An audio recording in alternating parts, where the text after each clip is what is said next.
My name is Jerome. I have a blog, The Long and Winding Road, and I also run tours to heritage sites in Singapore. Pender Road is an example of the range of black and white properties that we have. It's a special place because of its history, because of what you can see, because of what you can learn about it from an architectural viewpoint. It wasn't built for a government officer, it was built to house an engineer, a married engineer with the Eastern Extension Telegraph companies. They had their cable workshops nearby, which is why they housed the engineers here. Once you step inside, what you see is a kind of lobby area. So this is like a reception area. It's where maybe you hang your clothes and change your shoes and things like that.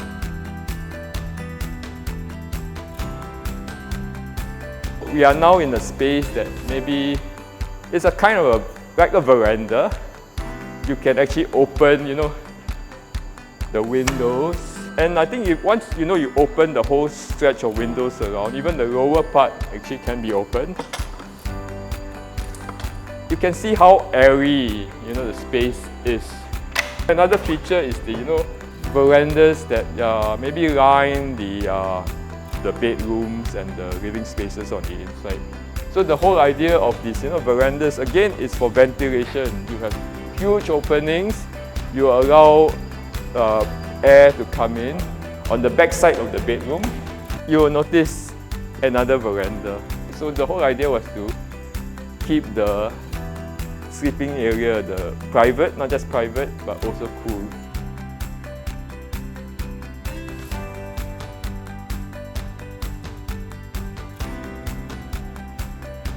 These tours allows the participants to come inside, to take a look for themselves, to maybe have a feel for these properties and maybe understand them a bit better. So I think that's really the appeal of the tours. There are more older folks who maybe want to understand some of these buildings a bit better, or maybe they are interested in architecture, but there are also younger folks. And I think it's quite heartening to see that you have a lot of young people who are interested in heritage. And for me, I think what's important for Singaporeans is to connect with the heritage. And one way to connect with maybe the built heritage is to understand the properties a bit more, understand the history a bit more, and understand maybe what went on in some of these properties. Each design has a thought that went into it. And I think stepping in is the only way to really learn about these thoughts and to really appreciate how these houses were designed and the value they have for us.